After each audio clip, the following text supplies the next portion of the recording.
Bom, acho que não passou 4 minutos ou 5 minutos, mas a gente já pode começar, tem bastante gente. Eu vi que a Rosa já transmitiu para o YouTube, então vamos lá. Bom, bem-vindos novamente. Quem faz parte da Rede Narrativas, quem soube do convite a partir de outros meios, acho que esse é o terceiro encontro que a gente está promovendo esse ano. O primeiro foi logo no início da pandemia, em março, a gente trouxe o tema sobre como comunicar coronavírus com eficiência em comunidades em situação de vulnerabilidade social. O segundo foi no final de abril, mais ou menos, no dia 29, trouxe o tema sobre pautas não corona, trazendo questionamento de como que a gente consegue emplacar ideias, iniciativas e outros temas na imprensa. Então, ambos estão disponíveis no nosso canal no YouTube. Eu recomendo fortemente que quem não pôde assistir ou quem não pôde estar presente, assista, compartilhe e aprenda com esses conteúdos. Eu queria me apresentar rapidamente, antes da gente começar.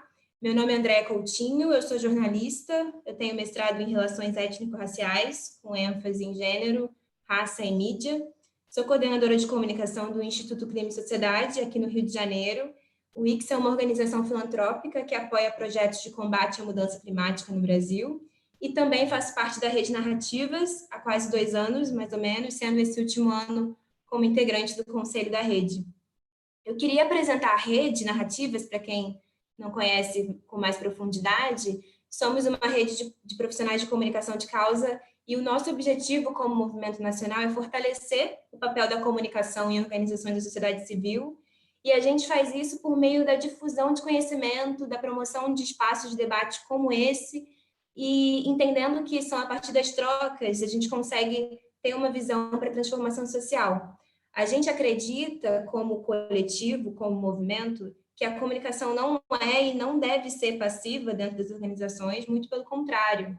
A gente acredita que a comunicação gera mudança, transforma, traz engajamento, mobiliza uma construção de uma sociedade mais justa e equânime. A rede existe há aproximadamente 2 anos e já conta com mais de 600 membros. Então, quem quiser fazer parte, a gente vai deixar o site aqui no chat e você pode consumir os conteúdos e interagir com o que a gente está fazendo pelo site, né? Então, caminhando para o nosso debate de hoje, a escolha desse tema se dá por algumas razões, na verdade, por muitas razões, né? Refletir sobre o papel da comunicação na luta antirracista é um convite a uma reflexão que vai muito além do tema da nossa atuação temática organizacional. O que eu quero dizer é que o Narrativas tem uma pluralidade de temas representados: mudança climática, primeira infância, filantropia, comunicação de causas, energia, transporte, alimentação saudável, enfim.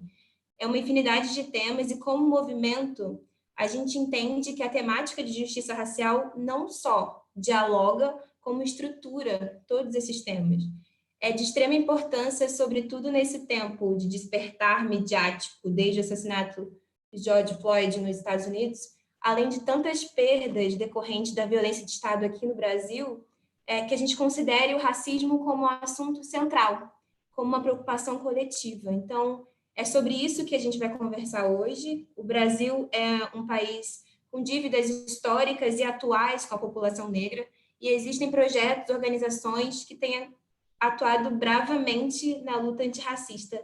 E são com essas organizações que a gente está aqui hoje muito bem representadas. Então, eu queria agora saudar as nossas convidadas de hoje. Obrigada pela presença. Muito obrigada, Cris Fernandes, Fernanda Nobre, Moara Vale, Thelma Moreira. Elas vão se apresentar um pouco melhor. Então, eu queria deixar alguns acordos coletivos aqui em relação à dinâmica.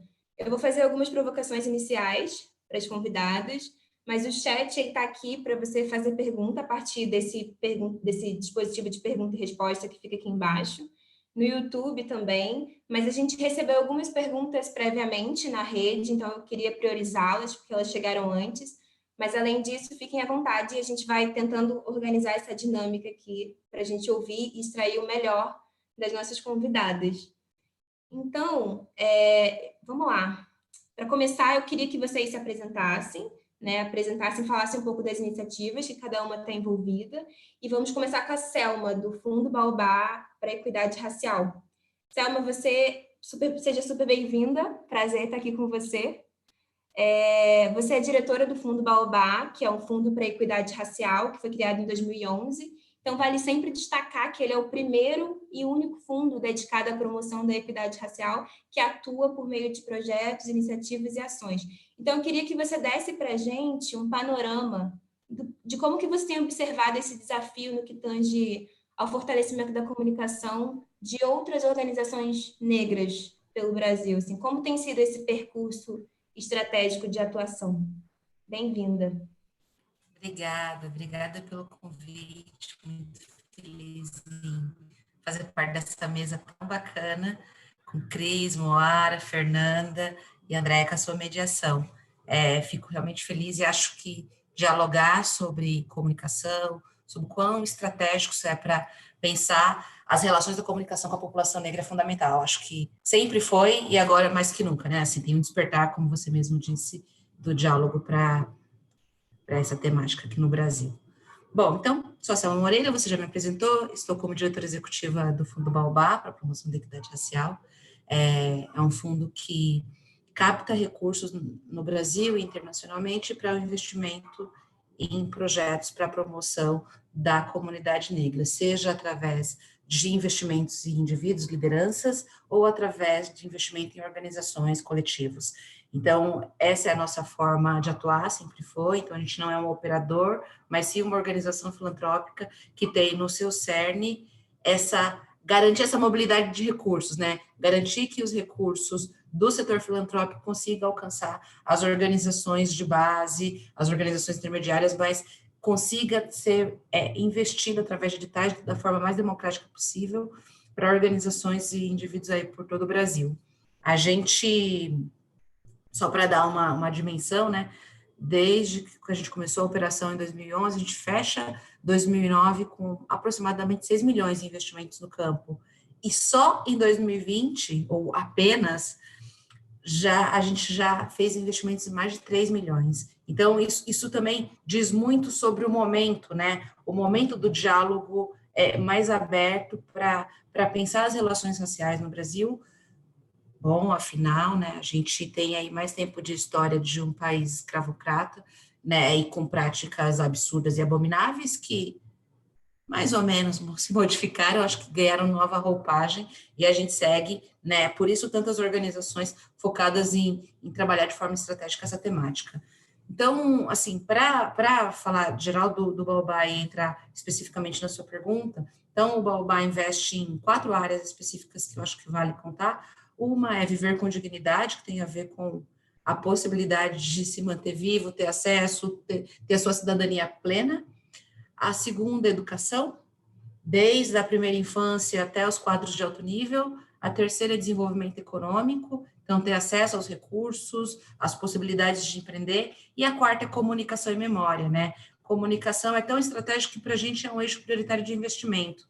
E a gente fala da comunicação e memória porque tem relação com a necessidade de resgatar a história e a contribuição da população negra para a sociedade brasileira, né, que sempre nos foi negada ou muito mal contada, né, a partir de um olhar absolutamente enviesado e que segue sendo replicado muitas vezes. Então, pensar a comunicação como um poder, como uma necessidade estratégica de investimento para repensar o local, né, repensar o posicionamento da população negra na sociedade brasileira, repensar o papel das organizações que estão dialogando e comunicando suas interações com a população negra, seja individual, com os indivíduos ou com os coletivos. Então, para o Baobá, que é uma organização investidora, né, que capta e investe, o que a gente tem percebido, a gente fez pesquisas e mapeou informações em 2018 e 2019, com organizações do movimento negro.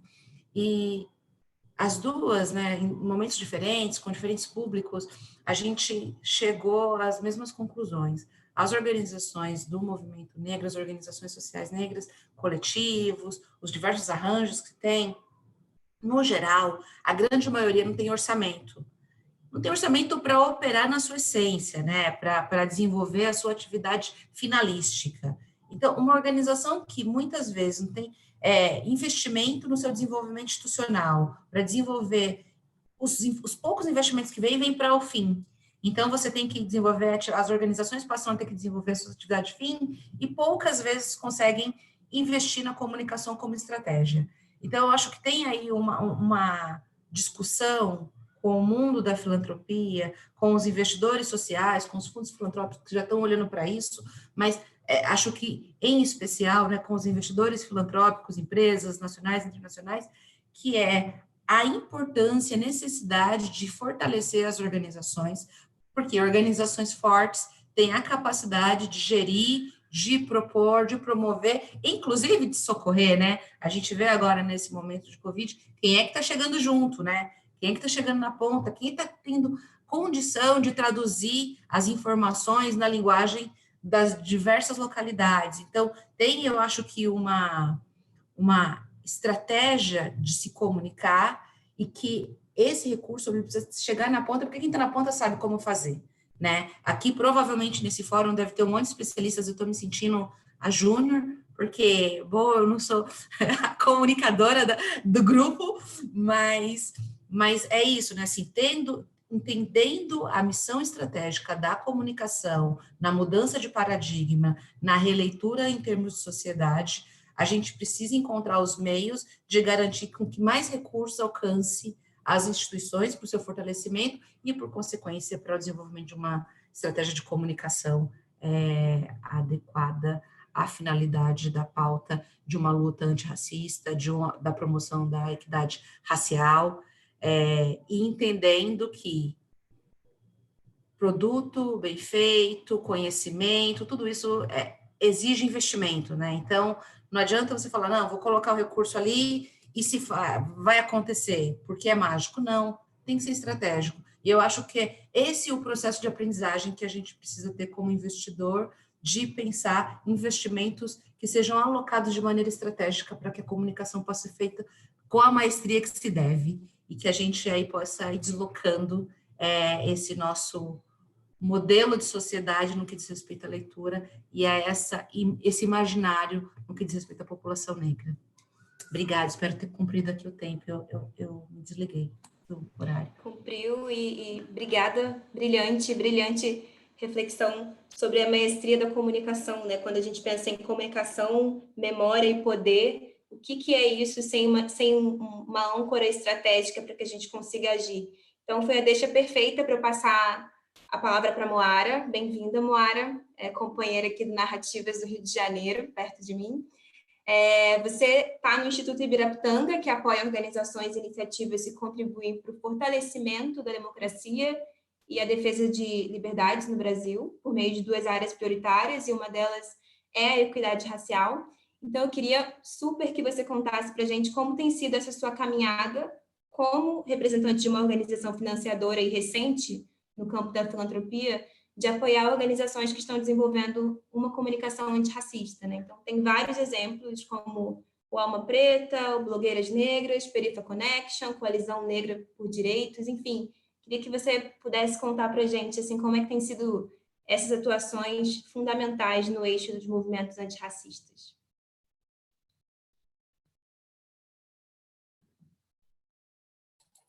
Gente, boa tarde. Bom, obrigada pela apresentação. Eu chamo Ara, né? Muito obrigada, Andréia. Muito feliz aqui também de estar compartilhando esse espaço com todas vocês, né?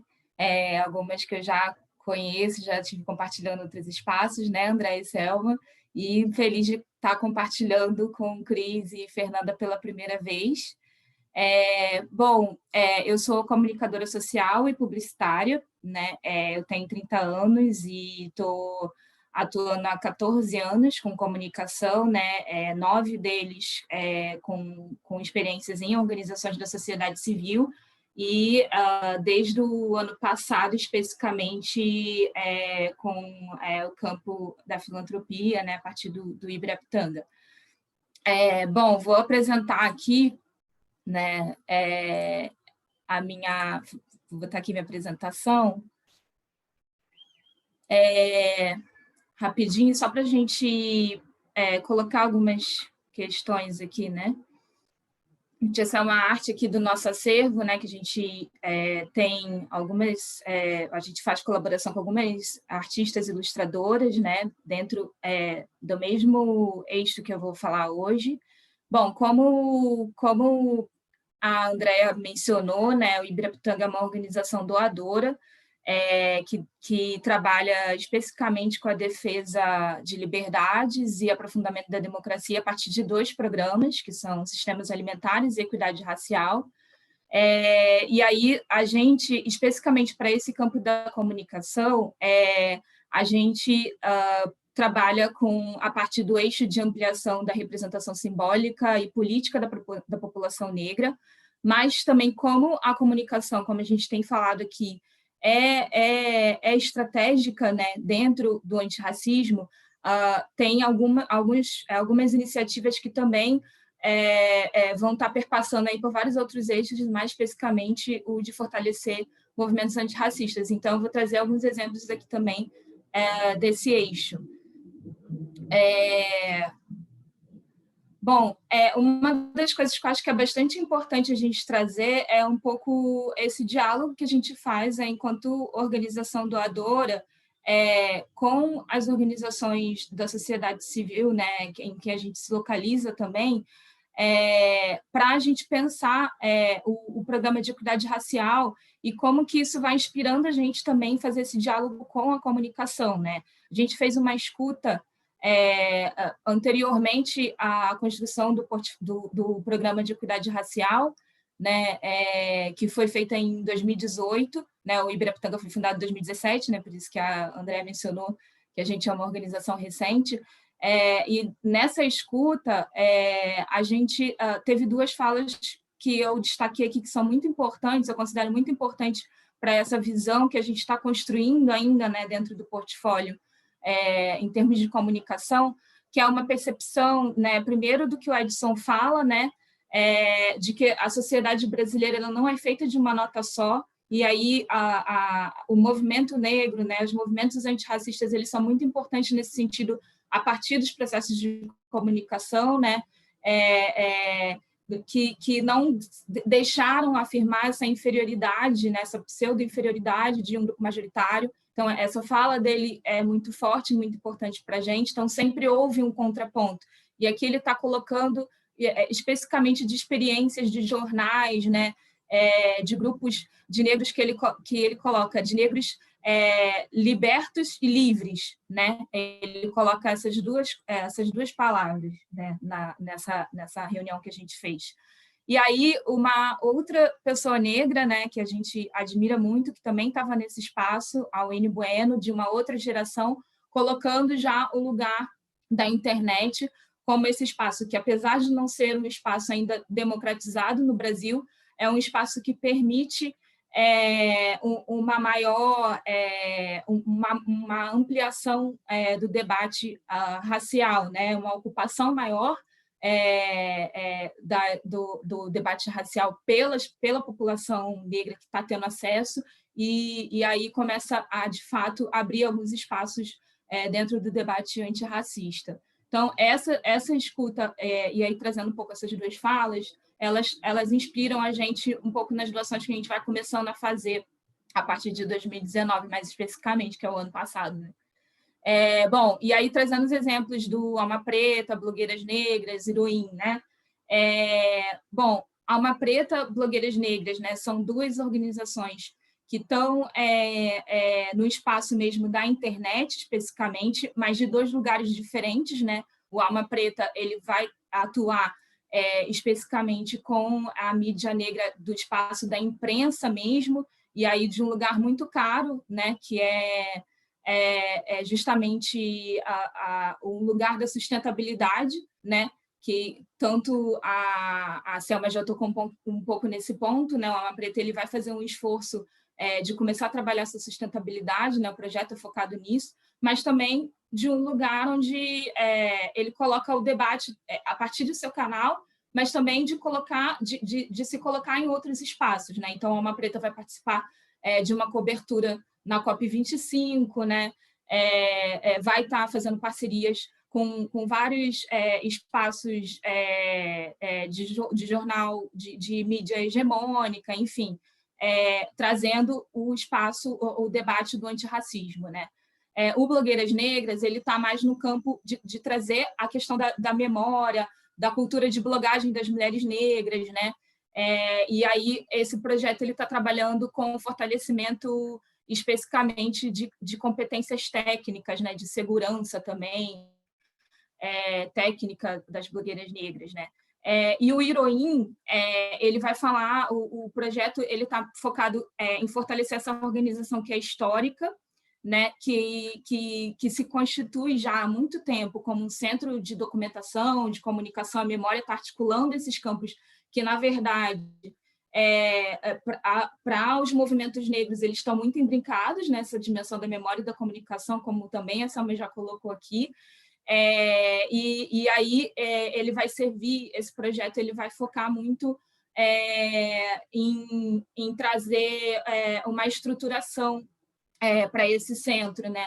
Mas uma estruturação de uma dimensão também muito importante que os movimentos negros já trazem, que é não apenas construir uma plataforma de documentação, de comunicação, né? O Heroin, por exemplo, é uma organização que começou construindo, por exemplo, um jornal em 96, né? Que teve circulação até 2009, mas que também faz ações de disseminação de uma série de documentos do acervo, né, deles. Então, de fazer com que esses documentos circulem a partir de oficinas, a partir de diálogos com bibliotecas, né? Então, essa dimensão da comunicação é muito mais extrapolada, né? Muito mais para além do que normalmente se pensa o que é a comunicação. Aí, para dentro ainda dessa dimensão que a gente chama de representação política e simbólica, né, da população negra, a gente está também dialogando e fazendo a parceria com a Perifa Connection, né, que é uma organização de jovens negros de periferia, que estão falando sobre outras narrativas, né, de juventude negra periférica, e eles estão agora com uma coluna na Folha. E aí a ideia deles é fazer agora uma plataforma audiovisual, onde eles tenham também esse diálogo, trazendo um pouco trocas entre juventude urbana, juventude indígena. E a gente já tinha uma parceria com a Coalizão Negra, a partir da Uniafro, a Coalizão Negra por Direitos, que é uma articulação de aproximadamente 150 organizações, entre organizações majoritariamente, né, organizações negras, mas também organizações aliadas brancas, que fazem advocacy, né, por direitos de pessoas negras. E aí, agora, a gente realizou um projeto específico, que é esse manifesto que se chama Enquanto Houver Racismo, Não Haverá Democracia, né, que é um convite também que a gente faz aqui, que todos que estão aqui assinem. Tem vários links aqui nessa apresentação, depois eu posso disponibilizá-la para todos, para darem uma olhada, né? Como a gente está com pouco tempo, eu não vou abri-los aqui. Mas esse manifesto também é uma ação de comunicação ampla, no sentido de usar uma ferramenta, né, no momento específico em que há um debate amplo em torno da democracia, da defesa da democracia, e aí você pega e tem uma organização majoritariamente negra, né, de articulação majoritariamente negra, colocando que, olha, não está existindo democracia enquanto, por exemplo, há um país de maioria negra, né, onde essa maioria negra não é representada, né, nem nos espaços de política institucional, né? E, enfim, sem falar em outros exemplos do porquê que essa democracia ainda não está totalmente consolidada, né? Então, essa é uma ação que ela teve um processo de comunicação forte, né, de lançamento, de uma ação de agregar vários setores da sociedade, de ter colocado o manifesto na Folha e no Globo no domingo, né? Enfim, mas que também expõe uma necessidade bastante estrutural da sociedade de como que é difícil reconhecer a centralidade desse debate na democracia, né? E como que é difícil você agregar as assinaturas de fato, né? E aí, para finalizar, a gente trouxe também as doações que não estão diretamente conectadas à comunicação, porque essas doações para a CERT e Guelé 10, elas foram feitas de uma forma institucional, então não foram diretamente para as ferramentas de comunicação, mas incluem ações de comunicação. Então, do ponto de vista do Guelé 10, por exemplo, né, a gente, dentro dessa doação, o Guelé 10 trabalhou com portal, está trabalhando com centro de memória, né, que eles estão construindo em parceria com a Unicamp e também com o AFRO, do SEBRAP, que é um centro, é um núcleo de pesquisa que se constituiu no SEBRAP, né, para pensar gênero, raça também, que também é apoiado pelo Ibirapitanga. E o CERT, né, que também tem o portal que é super voltado para a comunicação, né, tem um canal específico de comunicação dentro do CERT, e, para além disso, tem uma ação interessante, que tem um resultado super interessante, que foi de litigância estratégica, né, que é o CERT trabalha diretamente com isso, que foi uma ação que eles ganharam em relação à Rede Record, e que a Rede Record teve que responder em relação à intolerância religiosa, né, os programas que eles têm de depreciar, né, religiões de matriz africana, e aí, enfim, o Guelé 10 conseguiu fazer litigância em torno disso e ganhar as ações, e aí, em resposta, o Guelé 10, desculpa, gente, o CERT, em resposta, né, criou um programa que é a Voz das Religiões de Matriz Africana, e aí a Rede Record tem que exibir esse programa também. Então, assim, tem uma série de outras ações, como a gente não tem tempo aqui, não tem tempo de falar nem mostrar muito, mas é um pouco de falar que a gente tem apoiado também no sentido de entender o quanto que a comunicação ela é uma via, né, de comunicar, de articular, na verdade, tudo que os movimentos antirracistas têm trabalhado, né, todo esse tempo de resistência. E aí, isso no sentido de falar assim, não é de hoje que existe comunicação antirracista, né? Existe um caminho andado, né? Existe um caminho feito pelas organizações. O Edson, que é do Iroim, né? Ele explicita isso naquela fala que a gente coloca lá no início, né? E eu acho que tem um papel aí em perceber esse caminho andado, perceber essa potência, entender que o que não foi sustentado tem a ver exatamente com o racismo estrutural, né? Que não permite,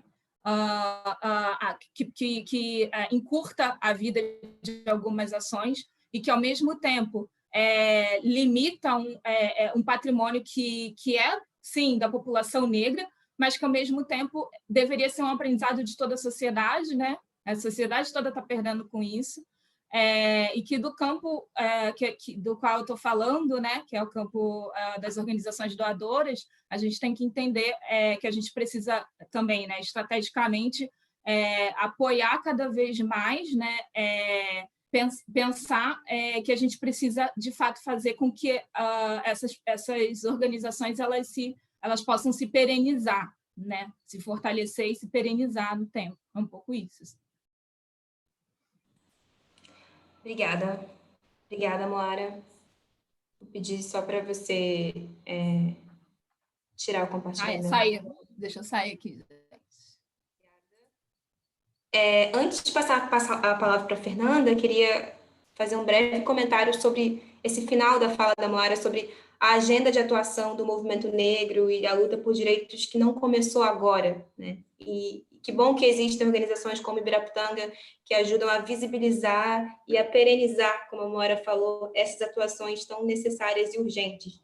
Então, dito isso, eu queria que a Fernanda, que é da Fundação de Setúbal há bastante tempo e que ela contasse um pouco sobre esse foco na questão racial, que ele foi incorporado há alguns anos. Você pode dizer um pouco da missão da organização, mas eu queria ouvir como que foi essa decisão política e institucional de incorporar a questão racial de modo estrutural na organização, e aí, dito isso, com efeitos dentro e fora da instituição. Como que foi esse reflexo na comunicação? E aí eu queria também ouvir como é que têm sido os seus aprendizados, partindo desse lugar da branquitude antirracista de uma organização aliada, né, que é muito importante para liderar uma comunicação estratégica. Bom, obrigada, Andréia. Boa tarde a todos e todas, as minhas companheiras aqui de mesa, Selma, Moara, Cris. Eu estou na Fundação, Andréia, há 12 anos, e a Fundação tem 14 anos, né? Então, eu estou desde o comecinho da história. E a gente pode dizer que, na verdade, esse movimento, né, de uma organização antirracista, né, a gente não é uma organização do movimento negro, mas a gente é uma organização antirracista, ele partiu do orgânico para a intenção, né, para a intencionalidade. Quando a Fundação começa a sua história na Zona Leste de São Paulo, ela é uma organização que atua pelo desenvolvimento das periferias e ela chega no território com a perspectiva de sempre trabalhar com a comunidade, não para a comunidade, né? Então, a gente nunca chegou no território com uma fórmula ou com um jeito de fazer que não fosse construído com essa comunidade. E partindo desse princípio, a nossa equipe também sempre foi formada por pessoas que têm sua origem periférica. Então, a gente tem pessoas que não são das periferias, mas a gente tem como princípio pessoas que são desse território, né, que são desses territórios. E acho que daí a gente já tem um recorte de gênero e raça, né, quando a gente fala de desigualdade de territórios periféricos. E em 2016 a gente muda a missão, né, a gente parte do desenvolvimento local da Zona Leste para pensar na questão do desenvolvimento das periferias e do enfrentamento às desigualdades, né? E aí a gente afirma, né, a gente coloca isso intencionalmente, a questão de gênero e raça, porque a gente sabe que as desigualdades têm cor, têm CEP, tem lugar, né? Então eu acho que aí a gente parte para um movimento mais intencional de trabalhar com essa causa, né? E eu acho que nesse percurso, na verdade, a gente vai, né, desse movimento de atuar diretamente, mas passando também agora por um movimento de apoio, né? A gente tem um espaço hoje de prática local em São Miguel Paulista, a gente tem uma frente de fomento e apoio às causas, e a gente tem uma frente de influência em temáticas para o enfrentamento da desigualdade.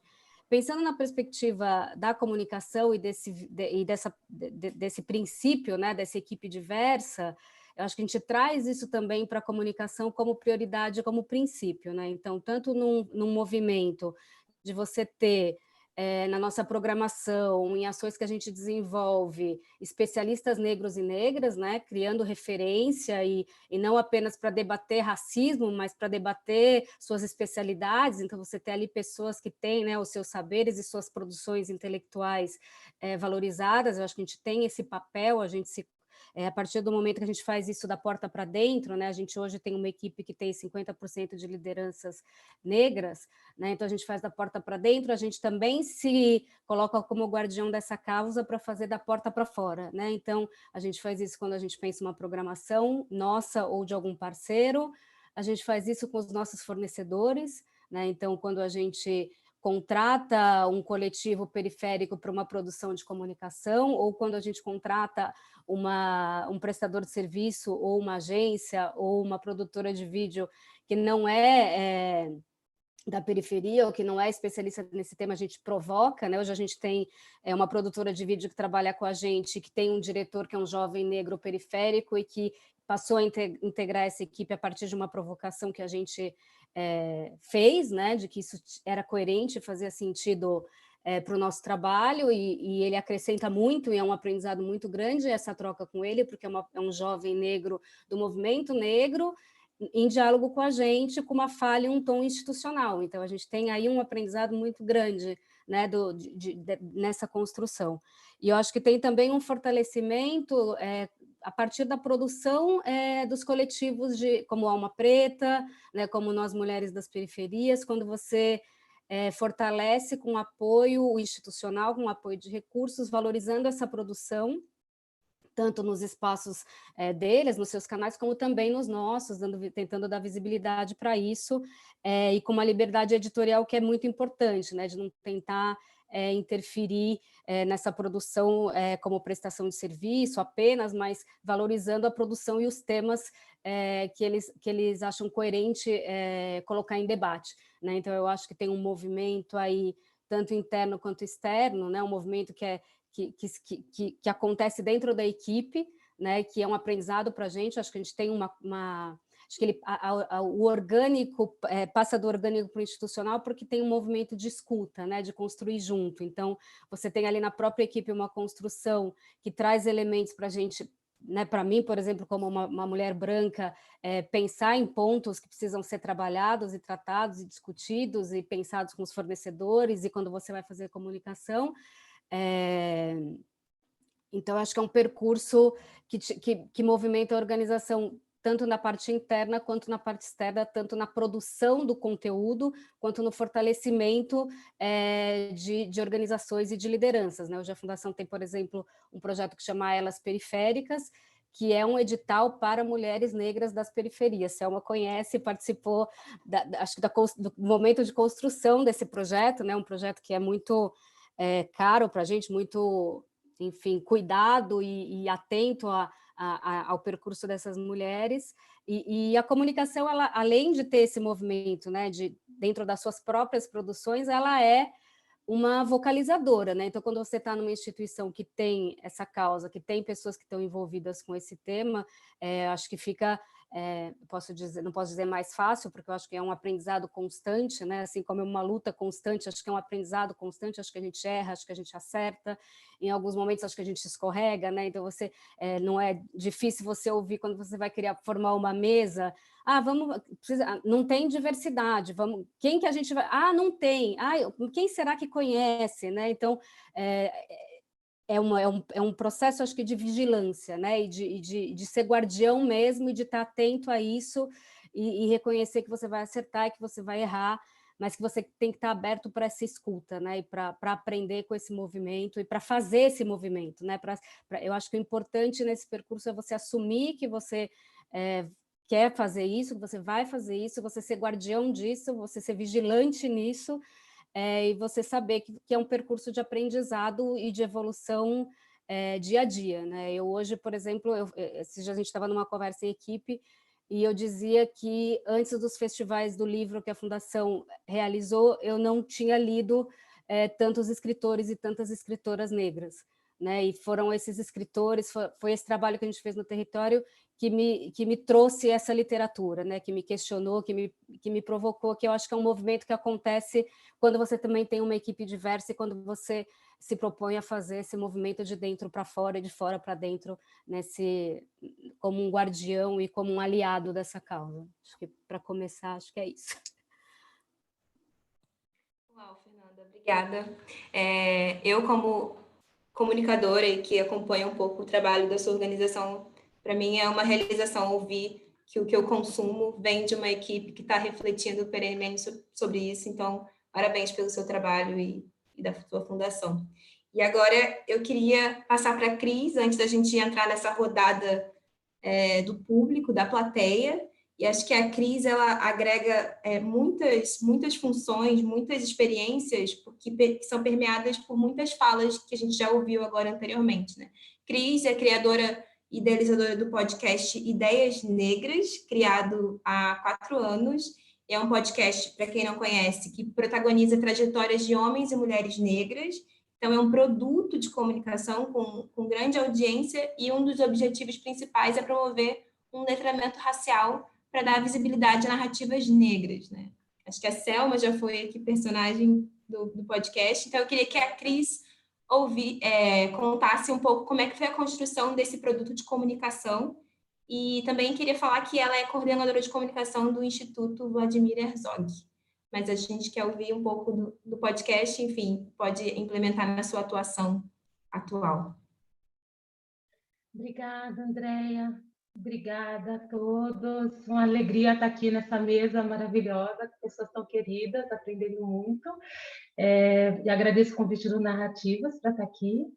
Então, como a Andrea já falou, eu criei o podcast Ideias Negras e estou atualmente como coordenadora do Instituto Vladimir Herzog, que trabalha com fortalecimento da democracia, liberdade de expressão, jornalismo, memória, verdade e justiça. Mas a minha fala aqui, eu acredito que a minha maior contribuição vai ser mesmo falar do podcast, né? Então, eu queria só contar para vocês um pouquinho como que nasceu o podcast Ideias Negras. A Selma Moreira, aqui do Fundo Baobá, foi uma das primeiras entrevistadas. Agradeço até hoje ela ter topado essa aventura. Lá atrás, assim, há 4 anos, pouca gente escutava falar de podcast e a Selma foi uma das primeiras que topou isso e ficou muito legal a entrevista dela. Então, eu queria compartilhar com vocês, contar um pouquinho como que surgiu essa ideia do podcast, que é um podcast voltado, então, para dar visibilidade às iniciativas e reflexões de pessoas negras, homens e mulheres de vários campos de atuação, né? Eu lá atrás, assim, há uns 5 anos, eu estava passando por um momento na minha vida, mesmo uma crise existencial, assim, que estava me inquietando, me trazendo uma certa angústia, e eu tinha uma sensação de que tinha a ver com questões raciais, o que eu estava atravessando.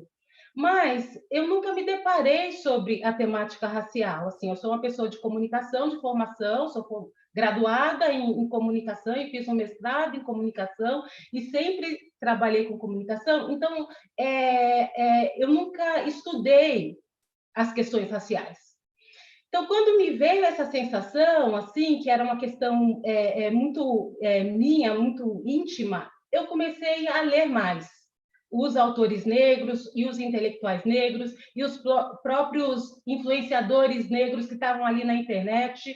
E aí eu conheci melhor os escritos da Djamila Ribeiro, da Joyce Beth, conheci a Preta Rara, a Monique Evelyn, a Sueli Carneiro, comecei a ler mais, a Sueli, enfim, todas essas nossas referências, a Cida Bento, do CERT. E aquilo foi me alimentando e me instigando uma vontade de saber um pouco mais sobre essas questões, saber mais o que era o racismo estrutural que falavam, saber mais desses conceitos. E aí eu tive essa ideia de fazer um programa de entrevistas com essas pessoas, que eu pudesse fazer perguntas, porque eu sou muito perguntadeira e muito curiosa, e eu pudesse, então, explorar mais isso, e pensei que se eu tinha essa curiosidade, mesmo essa necessidade pessoal, outras pessoas também poderiam ter, e eu poderia, então, compartilhar esse conteúdo com outras pessoas. E aí nasceu a ideia do podcast. E tem um segundo elemento também, né, nesse processo de criação do Ideias Negras, que foi também um desejo meu de dar visibilidade para essas reflexões e essas iniciativas dessas pessoas que eu estava lendo, que eu estava conhecendo o trabalho, que eram trabalhos incríveis e transformadores, e que tinha pouca visibilidade na mídia hegemônica, vamos dizer assim. Então, a ideia era realmente entrevistar pessoas de vários campos de atuação, da academia, da moda e beleza, da arquitetura, empreendedores, né, para mostrar e dar visibilidade a essas iniciativas e a essas pessoas, a essas personalidades, né? Então, também tinha esse desejo que, na época, eu até lembrei de uma situação que eu vivi há uns 10 anos, que eu fui procurada por uma jornalista pedindo para eu indicar profissionais negros bem-sucedidos, executivos, negros bem-sucedidos. E eu fiquei numa angústia, porque eu tentava lembrar de pessoas para indicar e não viam nomes, né? E eu falava assim, gente, mas não é possível que eu não consiga indicar essas pessoas que eu sei que existem. Então, eu me deparei muito com essa situação, assim, onde estão os negros, né? Eles não aparecem na mídia. Então, o podcast também veio um pouco com esse intuito de dar visibilidade para essas narrativas e essas personalidades negras, para além dos mais conhecidos, os famosos e os globais, né? E o terceiro elemento que me fez criar o Ideias Negras foi de ocupar essa mídia, que é um pouco como trouxe também a Moara, né, das iniciativas que o Ibirapitanga apoia. A gente precisa ocupar também esse espaço de produção de narrativas e de produção de mídia também na perspectiva negra, né? Então, isso tudo foi uma convergência de fatores que me fez criar o podcast. Então, a gente já está aí há quase 4 anos e a gente tem cerca de 50 entrevistas longas com personalidades de vários campos de atuação. E realmente uma iniciativa que me dá muito prazer e o feedback e o retorno que eu recebo das pessoas que escutam também é muito positivo, assim. Então, eu queria dizer que nasceu de um primeiro desejo de ampliar o conhecimento na questão racial, né? Ampliar, como a Andréa falou, o meu letramento racial, e eu acho que esse é um dos pontos que eu gostaria de trazer aqui para essa conversa, que é realmente da gente procurar ampliar o conhecimento sobre as questões que estruturam o racismo na nossa sociedade. Que, assim, não é o fato de eu ter nascido negra que eu tenho todo esse repertório per si, né? Isso é um campo que a gente precisa ter interesse e a gente precisa estar aberto para ampliar o repertório, para ampliar esse conhecimento. Então, assim como eu fui fazer isso há 5 anos, porque eu senti uma necessidade, eu queria deixar isso aqui também, que eu acho que muitas vezes as pessoas falam assim, mas não é o meu lugar de fala, porque eu não sou negra, mas, na verdade, o lugar de fala não é isso, né? Você, como uma pessoa branca, você também pode ter esse interesse e deve ter esse interesse e buscar esse conhecimento para se sentir confortável também nesse debate e conhecer melhor o repertório, conhecer os desafios, conhecer as narrativas. Isso só fortalece, né? Então, eu não sei, André, acho que já está dando o meu tempo, mas só para fazer essa conversa inicial um pouquinho, e depois a gente abre mais.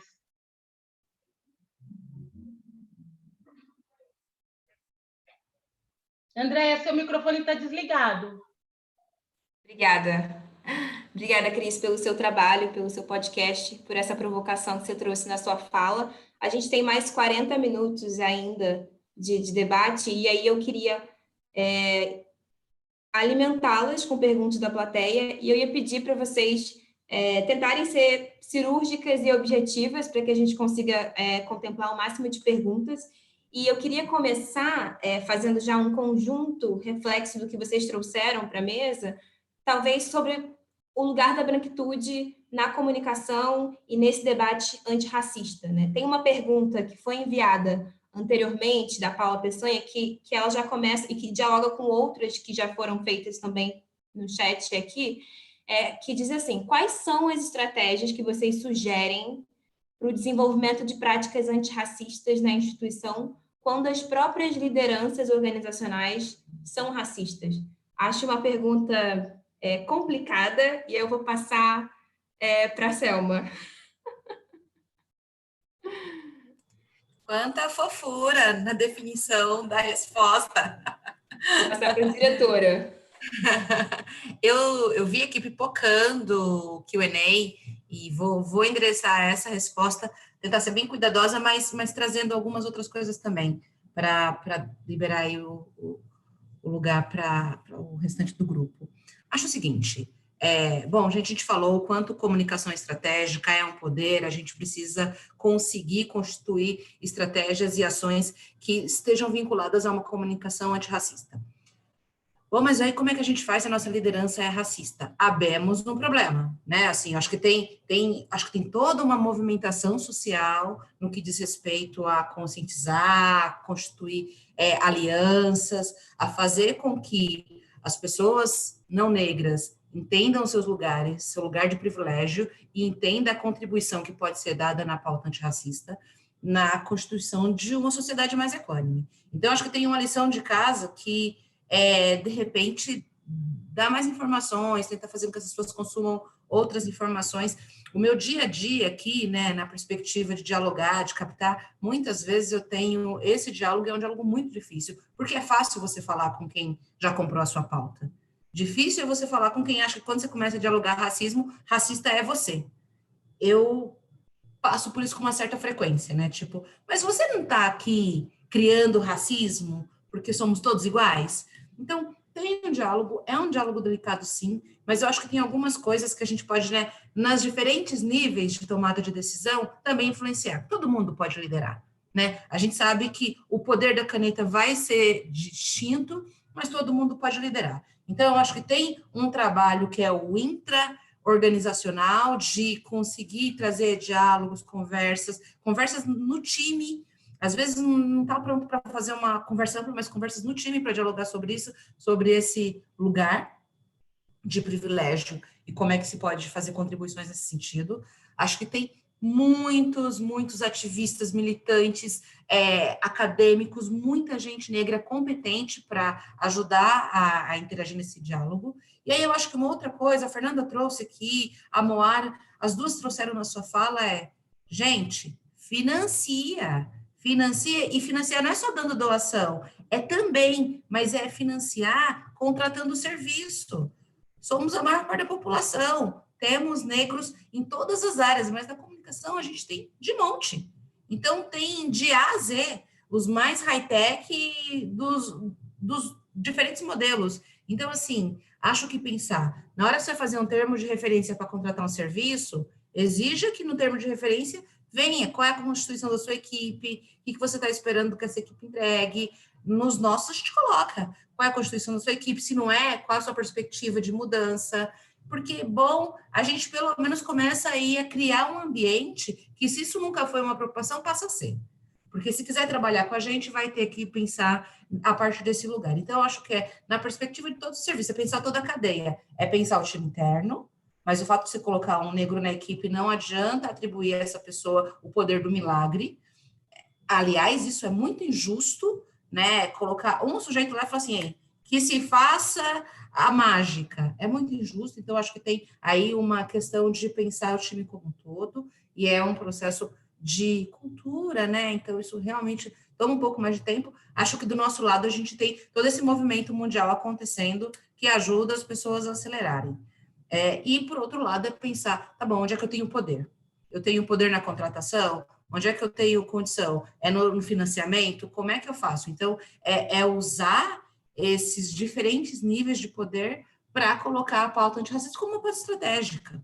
Eu vejo por aí, não acho que deve ter outras soluções, mas eu acho que não tem como fugir disso, porque senão a gente segue negando e fala, ai, sinto muito, não consegui localizar. Era igual na hora de contratação para o mercado de trabalho. Eu não tenho nenhum negro na minha equipe porque eu não sei onde eles estão. Na boa, gente, procura. Coloca isso na função do seu RH, no Headhunter, procura. Somos tantos, é impossível você não localizar. Ah, mas não tem o inglês do TOEFL, do IELTS, blá, blá, blá. Ok, precisa. Inglês se aprende. Da mesma forma que, eu vou colocar alguém na minha equipe, mas eu quero o videomaker com as estrelas de Hollywood. Precisa tudo isso mesmo? Ou você pode trazer um comunicador periférico, uma comunicadora periférica e desenvolver? É parte também, eu acho, que da obrigação das instituições desenvolver os talentos. Traz o povo, a gente aprende. A gente é muito bom. Acho que é isso. Uau! Sobre composição de equipes, já vou pegar o que você está falando.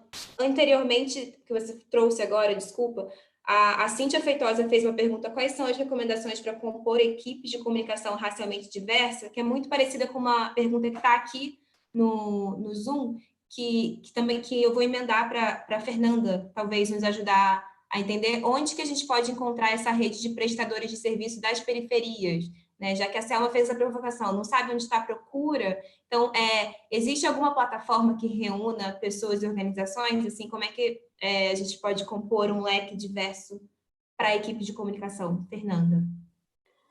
Bom, eu acho que a gente foi criando essa prática, né? Então, quando você vai criando essa prática, você vai, tanto de apoio, né, como a Selma falou, quanto de contratação, né? Essas redes vão trazendo essas pessoas e você vai ampliando esses dados. Hoje a gente tem algumas pessoas que trabalham com a gente pode disponibilizar até, a gente fez um portfólio recentemente para enviar para um parceiro que pediu para a gente, vocês têm comunicadores das periferias, e a gente compartilhou isso com eles, enfim, acho que é um movimento que tem que estar no seu checklist ali, né? Tipo, eu estou fazendo uma concorrência para criação. Quem está aqui nessa concorrência? Quem está aqui sendo consultado? Acho que é um movimento que vai... E aí você vai crescendo com isso, né? Você vai aumentando esse número de profissionais. Hoje você tem a rede de jornalistas das periferias, né, que é um grupo amplo de produção de comunicação, você tem a Alma Preta, que tem né, que é um portal, mas que tem uma rede grande, enfim, acho que tem aí pessoas que estão cumprindo esse papel, mas a gente pode disponibilizar o que a gente tem e vem construindo para as pessoas. Eu acho que tem um ponto importante, que é entender o papel desses produtores, né? Tem gente que está ali atento só a prestar serviço, que tem isso na sua essência. Eu topo fazer flyer, fazer logo, fazer identidade visual. Tem um grupo que não está para isso, que está para, tipo, eu sou produtor de conteúdo de jornalismo da periferia, e o apoio é outro, né? É você tentar entender quem está para quê, né? Em que momento, porque também a Cris falou um pouco das fontes, né? Eu aprendi muito com os coletivos nesse sentido, eles ficavam muito... eles frisavam muito isso, colocavam um marca-texto, as pessoas vêm procurar a gente para ser fonte quando acontece algum episódio de violência na periferia. As pessoas querem que a gente crie um banco de dados para o jornalista olhar e falar, quando eu quiser falar de violência, tem aqui o fulano do território tal. E não é disso que se trata. Né? É um outro movimento, e é de fortalecer, eu acho que nesses dois campos, né? Fortalecer quem produz numa prestação de serviço que é legítima, e fortalecer quem produz conteúdo numa outra perspectiva de criar referência, de influenciar o debate, de ser ativista. Acho que tem duas frentes aí nesse campo. Ótimo. Tem uma pergunta aqui no Zoom que foi a mais votada de todas, então ela é um pouco longa, eu vou reler. Algumas organizações sociais e outros agentes do terceiro setor não contam com programas de diversidade racial em sua força de trabalho. Não têm o combate ao racismo como foco em suas práticas e deixam o antirracismo em terceiro plano em sua atuação. Isso quando o fazem. E isso reflete na forma como essas entidades consideradas progressistas se comunicam com a sociedade. Então, a pergunta é, como fazer uma comunicação antirracista se quem faz essa comunicação se omite, é conivente ou mesmo reproduz o racismo? Eu queria passar essa pergunta para a Moara.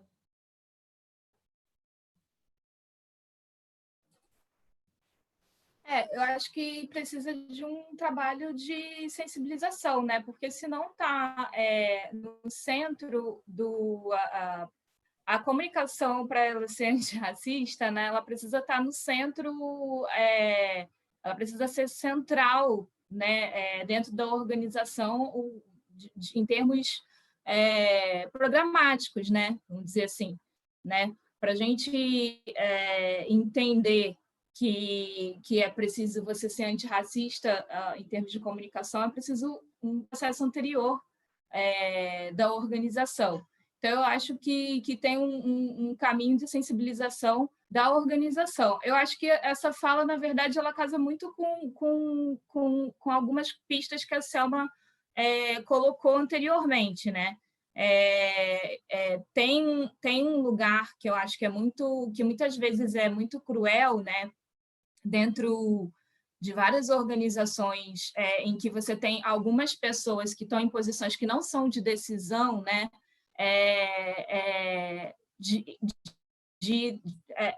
Colocar essas pessoas no lugar, às vezes, de tentar influenciar ou tentar resolver aquilo que, na verdade, pessoas que estão em outras posições precisam dar conta. Eu acho que assim tem uma série de questões que talvez seja importante quem está em posições um pouco difíceis, né, em organizações que não estão enxergando o que, na verdade, está muito explícito, né, na nossa sociedade, que muitas vezes talvez não estejam querendo enxergar. Eu acho que tem alguns passos aí a fazer. Acho que o primeiro é tentar entender quem é que pode ser um aliado, né, dentro da organização que você está trabalhando. Eu acho que opinar um pouco, essa questão é um pouco geral, né? Então, opinar sobre isso sem um pouco entender o contexto de fato em que se dá é um pouco complicado, mas eu diria assim, de formas gerais, para você incidir sobre um cenário em que a atividade que é o meio, né, ela precisa, como é que se diz? Ela precisa dar conta do que a atividade que é geral, né, o que é fim da organização não está dando conta, na verdade, ela requer outros tipos de processos. Mas, enfim, eu diria que as pessoas que estão tentando dar conta de realizar algum tipo de sensibilização, acho que o primeiro de tudo é entender se existem outras pessoas na organização que podem ser aliadas, e aí tentar começar a fazer processos de sensibilização. Mas acho que o primeiro de tudo é entender que quem não está em processos de decisão não pode ser responsabilizado, né, por fazer processos de transformação dentro das organizações, né? Eu acho que isso é primordial. Mas isso não é para desencorajar os processos de transformação. Acho que eu diria que é só para dizer que talvez alguns processos demorem um pouco mais de tempo, talvez seja necessário fazer processos um pouco mais que vão ser um pouco mais num processo mais de grupos mesmo, né? De trabalhar grupos de estudos, né? Com as pessoas que estão próximas a você, que, enfim, com quem faz sentido que você está conseguindo dialogar, enfim.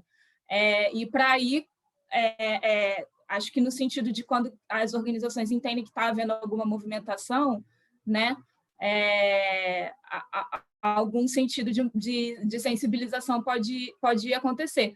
Mas, ao mesmo tempo, é isso, né? Acho muito complicado colocar um olhar onde você coloca nas costas dependendo do nível de horizontalidade ou não, né, ou de verticalidade das organizações. Por isso que eu falo que é importante entender o contexto, né? Como que se daria esse processo. Mas, enfim, acho que é isso, né? Eu sempre entendo que a comunicação ela é uma atividade meio, né? Ela ajuda, e ela facilita muitos processos, mas ela não consegue existir se outros processos de decisão, né? Ela não consegue realizar se outros processos de decisão anteriores não forem tomados, né? Obrigada, Moara. Obrigada. A gente recebeu algumas perguntas aqui do YouTube, eu vou passar para a Cris. Cris, a Júlia Tavares, ela perguntou como levar a prática de organizações para comunicação antirracista. E aí você que tem uma bagagem de algumas organizações, acho que aproximadamente 20 anos aí de experiência em comunicação, talvez tenha uma visão sobre isso. E tem uma pergunta aqui para você também, diretamente. Como podemos despertar o interesse de quem ainda está na zona de conforto sobre esse assunto? Difícil dialogar com quem fala a mesma língua. Então, é uma pergunta da Aline Cristina sobre como a gente consegue tirar as pessoas da zona de conforto. Uhum. Tá. Bom, eu, na minha opinião, assim, na minha avaliação, de fato, todo esse debate sobre racismo, ele não tem como ser confortável, porque é sempre muito sofrido, assim, 300 anos de história, de muito sofrimento. Então, eu acho que até fazendo também um gancho com a pergunta anterior e com a resposta, dialogando com as respostas de Selma e Moara, o que eu acho, assim, eu acho que é óbvio que o ideal, a situação ideal é a gente, por exemplo, ter, como a Fernanda da Fundação de Setúbal compartilhou, foi uma decisão institucional para absorver a questão racial e para isso ser transversal em toda a área programática da organização. E aí, vamos aprender e vamos fazer, e ela tem esse case aí que ela compartilhou com a gente, que é incrível, que é muito bacana, de uma organização aliada antirracista. Agora, você provocar esse debate, esse movimento, numa organização em que as lideranças não querem nem olhar para esse tema, eu acho que a gente tem dois movimentos. Primeiro, que a conjuntura que a gente vive, o momento histórico atual, não vai permitir que essa organização fique nessa zona de conforto, sem olhar para esse tema, durante muito tempo, porque as pressões externas elas estão entrando nas organizações, de tudo quanto é lado e em todo tipo de organização. Então, a gente tem esse movimento no mundo corporativo, esse debate exigindo, demandando uma maior diversidade, não só no corpo de funcionários, ali de colaboradores, mas também nas suas estratégias de comunicação. A gente tem isso em todos os campos de atuação, inclusive nas organizações da sociedade civil, que é esse campo que a gente atua, né? Então, mesmo que a causa, no meu entendimento, mesmo que a causa central da organização não seja a questão racial, seja, por exemplo, da Andrea, que é do Instituto Clima e Sociedade, Justiça Climática, Meio Ambiente, no panorama de desigualdades estruturais que a gente vive, já é sabido hoje, para todo mundo, que a questão racial é estrutural em todas as desigualdades. Então, mesmo que você trabalhe com primeira infância, direitos da criança e adolescente, você sabe que você tem que olhar para mais da metade da população, que são os negros, né? Nessa sociedade que a gente vive. E mesmo que você tenha uma atuação, por exemplo, a Coalizão Negra, que está com esse manifesto, enquanto houver racismo, não há democracia.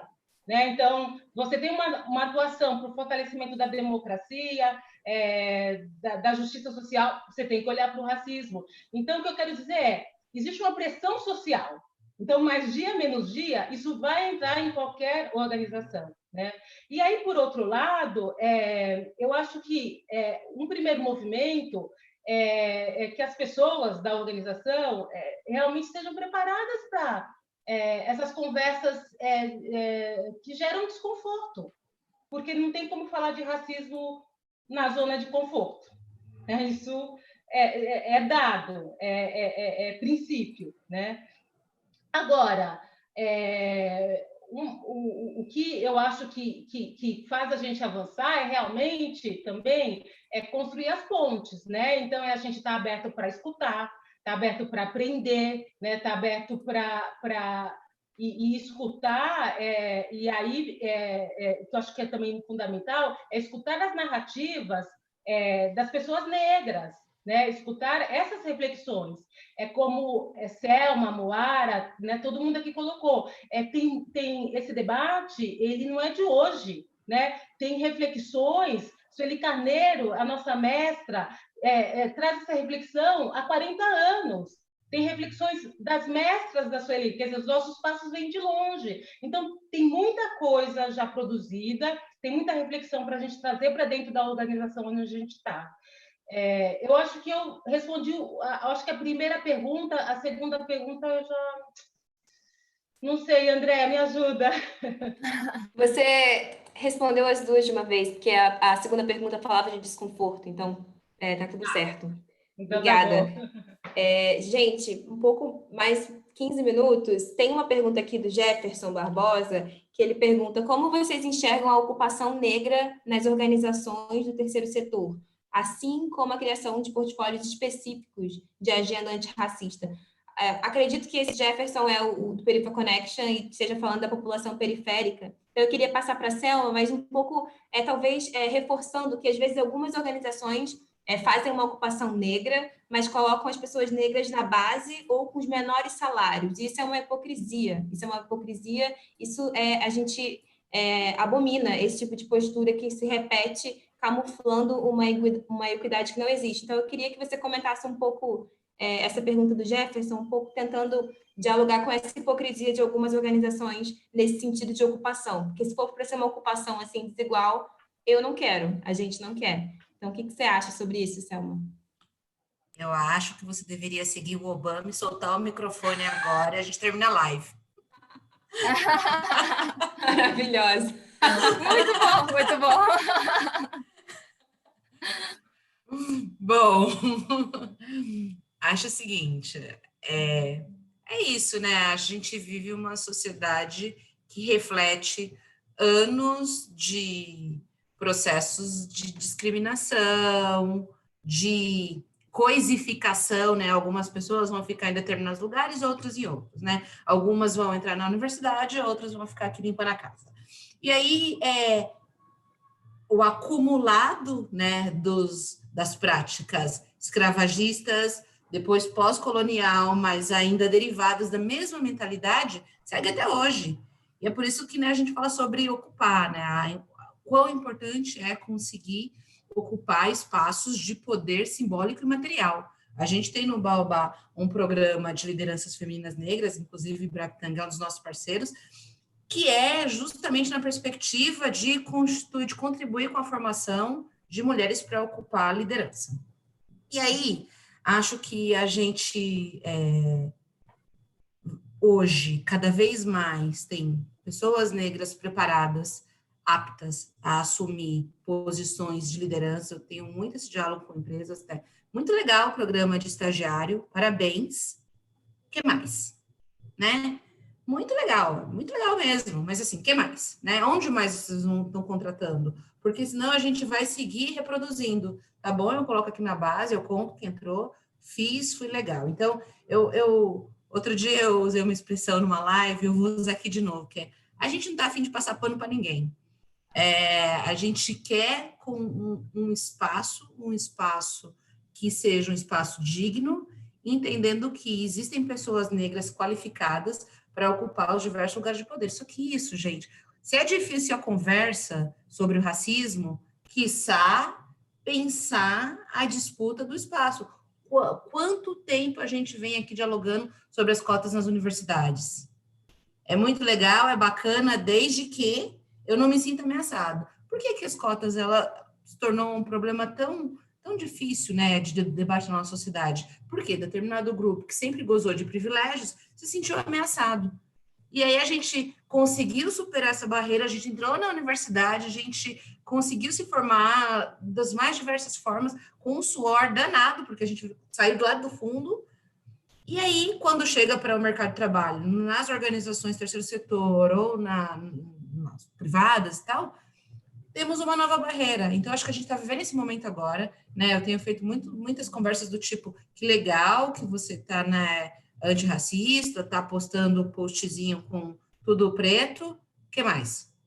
Está contratando? As pessoas estão aonde? Como é que você está pensando no seu produto? Então, eu acho que tem aí um diálogo que a gente tem que reforçar o tempo todo, porque é muito fácil parar no post e falar, fiz a minha parte. E muita gente que eu dialogo é do tipo, sabe que eu nunca tinha pensado desse jeito? Então, eu costumo dizer que as pessoas não acordam falando, hoje eu vou ser racista. Hoje eu vou ser racista. O detalhe é, você tem que acordar todo dia falando, hoje eu vou ser antirracista. E para ser antirracista, o que eu preciso fazer? Qual que é o meu checklist do dia? O que eu preciso fazer na minha casa, nas pessoas com que eu vou encontrar no meio do caminho e nas decisões que eu vou tomar? Seja na contratação de um diretor, seja na contratação de um programa de estágio, seja na contratação de um serviço. Então, eu acho que tem aí, além de letramento, eu acho que é uma aculturação mesmo, assim, da nossa sociedade. A gente resiste demais. Enfim, temos um trabalho ainda duro pela frente. A gente realmente não quer qualquer lugar. E a gente vai ter que conquistar. A gente segue nesse processo, mas é muito difícil, muitas vezes violento, né? Toda vez tem que ficar se mostrando mais, melhor, inteligente, mais que isso, melhor que o outro. Tipo, por que que a nossa tarifa, a nossa taxa para se provar precisa ser tão exacerbada, precisa ser tão desigual? Bom, temos aí o reflexo de uma sociedade absolutamente desigual, injusta. Acho que a gente precisa ter força, ter encontros e se alimentar de boas pessoas, de boas vibrações e de muita competência, né? A gente segue estudando, a gente segue se qualificando e eu acho que é isso, assim, à medida que a gente consegue apresentar a qualificação do nosso trabalho, a gente aos poucos vai alcançando novos espaços. Isso é resistência. Tem uma pergunta aqui da Ana Neca, que acho que tangencia um pouco a questão da comunicação estratégica para a luta antirracista. Ela falou assim: como criar planos de distribuição de conteúdo que contribuam para a luta antirracista? Tenho a sensação de que as estruturas de distribuição e compartilhamento não nos ajudam nessa luta. Quem está no Facebook, quem está no LinkedIn, quem está no Spotify e pelo WhatsApp. Acho que tem uma experiência da Moara como publicitária, da Cris e da Fê como jornalistas. Escolham quem acha que pode responder essa pergunta. Deu uma falhada na minha ligação, eu perdi o iniciozinho. Ela perguntou quem é que está no Spotify, quem é que tá, mas o iniciozinho eu perdi. O início é como criar planos de distribuição de conteúdo que contribuam para a luta antirracista. Ah, tá. Eu vou falar uma coisa bem rapidinho, que essa pergunta, na verdade, é o desafio, e que eu penso nisso desde sempre, porque, por exemplo, o Ideias Negras, eu tenho um sonho que eu ainda não consegui realizar, que é como conectar o podcast com a rádio comunitária, aquela rádio do microfone lá no poste das favelas. Porque é só assim, eu tenho absoluta certeza que é só assim que o Ideias vai chegar aonde eu gostaria que chegasse, né? Porque é isso, não é todo mundo que tem acesso à internet, não é todo mundo que está no Facebook, no Spotify, que tem uma banda larga potente, né? Um pacote de dados no smartphone que dá para acompanhar, né? Então, as desigualdades, né, do nosso país, elas colocam esse desafio para a gente o tempo todo, para a gente comunicador, né? Como fazer a nossa mensagem chegar onde a gente realmente gostaria que chegasse. Então, assim, eu acho que vai de muita criatividade mesmo. Eu acho que não dá só para se apoiar nas mídias sociais e na internet. A gente está com essa questão da pandemia que é isso, né? A gente está em isolamento, distanciamento social, e as coisas no corpo a corpo realmente nesse momento estão muito mais difíceis, né? Mas esperamos que isso passe logo, e eu realmente acho que para chegar onde eu gostaria que chegasse, a gente tem que sair da internet. Moara, quer complementar? Não, eu complementaria, eu acho que assim, tem muita gente aqui também que talvez tenha ideias, né? Eu acho que tem uma dimensão que muitas vezes a gente, e aí eu quero acionar de novo o lugar que eu estou falando aqui, né? Que é o das organizações doadoras, nesse sentido que eu falo mesmo de direcionar recurso de um ponto de vista estruturante, estratégico, porque muitas vezes a gente enxerga o direcionamento de recursos para doação, para comunicação, do tipo, vamos fazer uma estratégia pontual, né? Vamos direcionar o recurso para uma agência de jornalismo fazer uma cobertura tal, vamos direcionar o recurso para um portal, botar X funcionalidade no ar. E eu acho que cada vez mais, né, eu sou uma pessoa, e aí esse pensamento estratégico ele vem um pouco de longe, né, que aí, acionando um pouco também isso que você falou, sou publicitária, e a minha formação de publicitária, ela vem muito desse lugar do planejamento estratégico, então eu sempre estou olhando um pouco com essa agonia de pensar, nossa, a gente tem tantas organizações e tantas pessoas com tanta experiência, né? Isso que a Cris falou, da possibilidade da rádio post, né?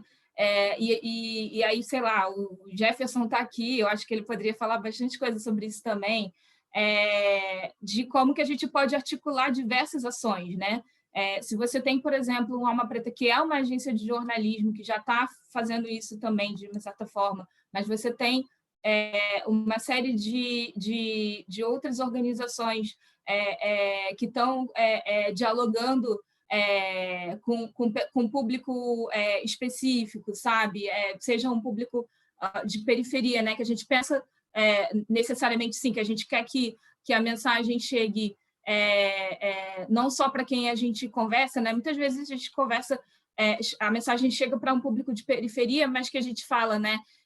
Que são as pessoas com quem a gente já conversa também, e aí surge essa inquietação, né, de quais outras pessoas a gente quer alcançar, mas também não só, né, a gente quer que alcance uma branquitude X, que também tem o seu papel no antirracismo, né? E aí eu acho que tem um pouco esse olhar de um direcionamento de recurso da filantropia para uma profissionalização da comunicação, tanto de um lado das organizações negras, não que não se tenha uma comunicação profissional, mas eu falo do ponto de vista de possibilidade de dedicação full-time, né? Porque quando você investe nessa possibilidade, aí as pessoas podem se dedicar, de fato, para fazer para trabalhar especificamente para isso, né? Tanto desse lado, mas também de outras estratégias que possam existir, né? De, por exemplo, articular com outras organizações que estão no campo da branquitude, né? Para que elas usem e fortaleçam por meio dos seus canais e da sua abertura, das suas agências de jornalismo, que elas abram esses canais também para que as mensagens cheguem mais, né? A gente tem, por exemplo, como eu trouxe, Jefferson, não sei se você estava aí ouvindo, né? O caso do Perifa Connection, que está com coluna, mas isso tem que acontecer muito mais, né? E não é o Perifa Connection que tem que articular isso, né?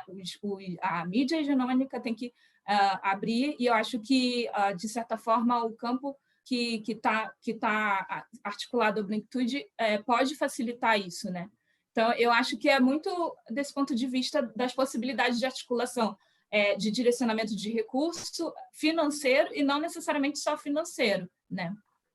Andréia, queria só fazer um complemento na fala da Cris e da Moara. Saiu hoje um artigo da Rosana Pinheiro Machado, falando, o título é o seguinte: na batalha das redes, a extrema-direita ganhou por WO. O que ela diz, em resumo, nesse artigo, é que a gente nem entrou em campo. O jogo Exatamente. é um jogo que a gente não vai jogar, porque é um jogo que tem regras que a gente não... éticas que a gente não vai entrar nesse baile dançando essa música, e, além de tudo, tem um caminhão de recursos que a gente não tem na mesma proporção para fazer essa disputa do algoritmo. Então, eu concordo muito com o que Moara diz e Cris traz também. Acho que a gente não pode abandonar essa disputa, acho que tem regulamentação, acho que tem outros meios para a gente tentar mudar um pouco esse cenário, mas eu acho que o offline, né, você está no território, você fazer uma comunicação ali com as pessoas, né, você ter grupos de conversas, de escuta, de produção, enfim, isso que Moara diz, né, quem está ali na ponta sabe para quem comunica, como comunica. Acho que esse é um movimento que a gente precisa voltar a fazer ou começar a fazer, né? Acho que a gente precisa estar nas redes, mas não pode estar só nelas, porque esse jogo tem uma engenharia do caos aí que a gente está bem WO, a gente não está nem entrando em campo na disputa. Acho que esse artigo está do Intercept e ele é fala bem disso. Acho que é bem importante a gente pensar por essa perspectiva também que Cris e Moara trouxeram aí. Filha, se ele tiver aí na manga, se quiser colocar aqui no chat para as pessoas, uma boa pedida. Gente, a gente tem mais 10 minutos e eu ficaria aqui horas e horas ouvindo todas, aprendendo com vocês, me inspirando, mas aí eu queria propor um final diferente, se cada uma de vocês pudesse fazer uma provocação a lideranças que estão aqui assistindo, e aí lideranças brancas, e encorajamentos a comunicadores, para que saibam seu papel na luta antirracista, tenham mais clareza sobre isso. Então, se vocês pudessem fazer uma provocação final e um encorajamento, um conselho aos comunicadores, como é que vocês fazem essa despedida? Selma. Bom, a provocação é... Gente, não dá mais, não cola mais a desculpa do eu não localizei. Eu não achei, eu só não fiz porque não tinha ninguém. Expande a sua rede, eu acho que tem aí uma reflexão nesse sentido. Essa desculpa não cola mais. E o encorajamento, somos 56% da população brasileira. A gente é resistência pura, a gente está desde muitos exercícios, muitos anos, né? As pessoas já teve política de Estado para eliminar a população negra e a gente segue aqui resistente. Então, a gente é bom, a gente é resistente, a gente é resiliente, a gente dá conta. Então, conta com a gente, porque a gente quer mudar essa situação. A gente está muito afim de ver um país mais justo, mais equânime, mais inclusivo para todo mundo, né? Não há democracia enquanto houver racismo, não há justiça social, não há que se falar em ter um local mais seguro. A gente, quem tem possibilidade vai estar ali preso dentro de um pseudo-segurança num carro, numa casa, mas saiu na rua, o mundo está aí. E até quando a gente vai permitir que, em função de uma insegurança, de um conforto, de um medinho, esse caos continue instalado? Então, acho que a mudança que a gente quer ver no mundo, vou fazer aqui, né, o chavão, faça a diferença que você quer ver no mundo. Vai lá, pessoal. Não tem palminha aqui nesse sistema de webinar. Enfim. Moa. Obrigada, Sandra. Obrigada. Eu queria reforçar, né, essa dimensão desse patrimônio aí que foi construído de comunicação antirracista, né, a partir dos movimentos negros, né, que precisa ser conhecido cada vez mais, né, ele é um patrimônio também do ponto de vista, se vocês forem pensar, de epistemologia, né, de produção de conhecimento de comunicação. Então, eu acho que a gente tem muito que estudar, entender enfim, né, e por isso mesmo se voltar, né, a essa comunicação. Então, a provocação é um pouco essa, sobre o olhar para esse caminho andado, né, a emergir, né, do ponto de vista de conhecimento, de conhecer esse caminho andado. E aí o encorajamento é justamente que esse patrimônio vai beneficiar, né, conhecer esse patrimônio e impulsionar esse patrimônio, né, e a partir desse patrimônio aprender e também a fazer comunicação antirracista, né, que é esse convite, é o encorajamento, né, e para as organizações doadoras, né, se somarem aí nesse esforço, nessa articulação de investir, de apoiar das várias possibilidades no sentido mesmo estrutural, de fazer com que esse patrimônio se perenize, porque ele é de fato estratégico e ele impulsiona o próprio campo antirracista no Brasil.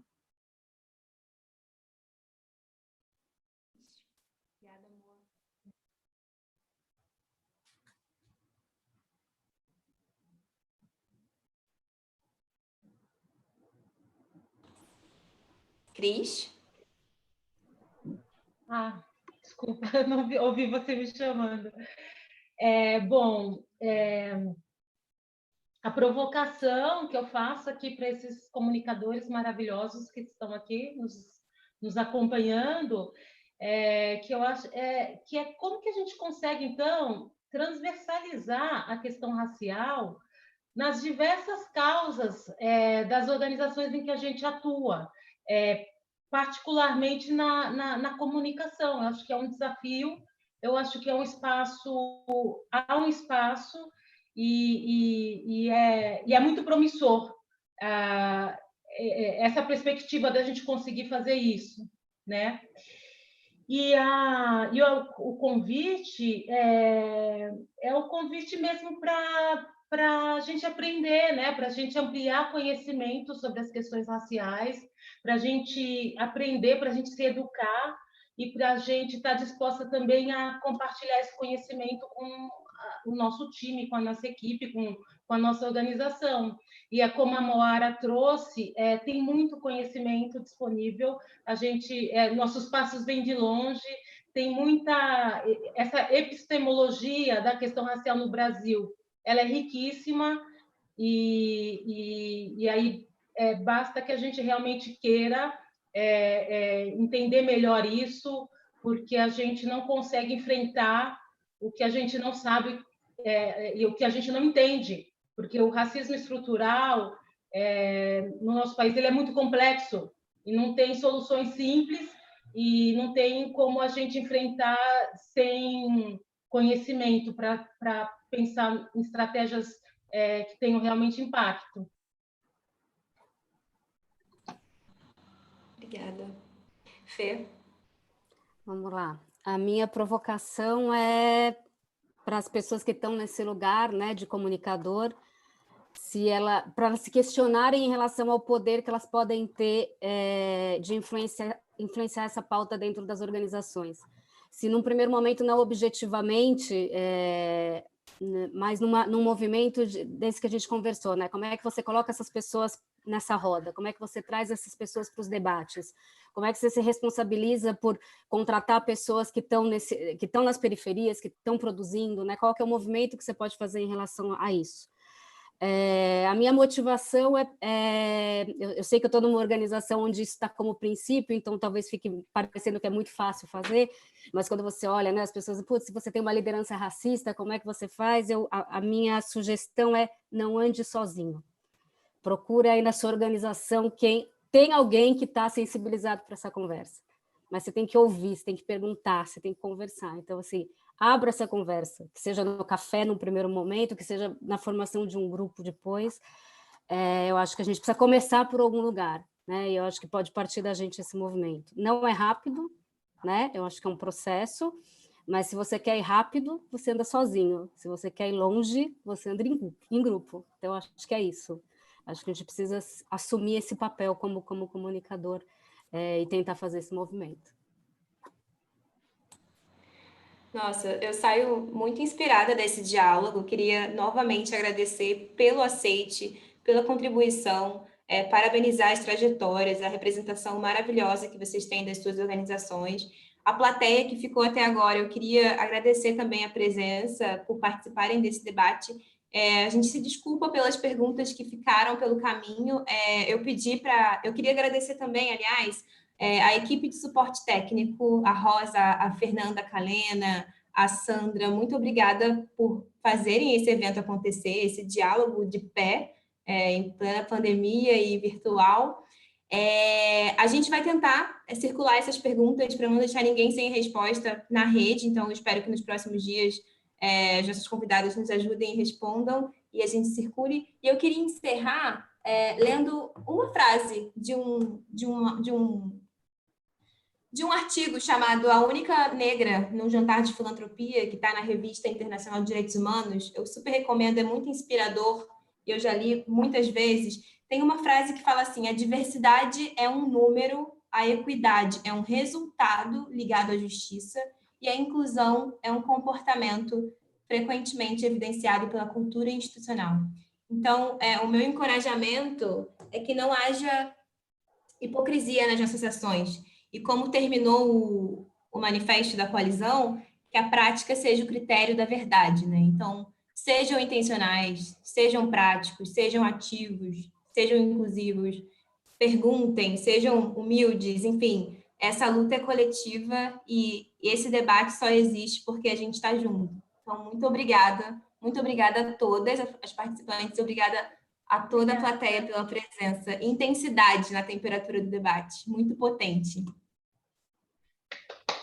Obrigada, gente, foi lindo.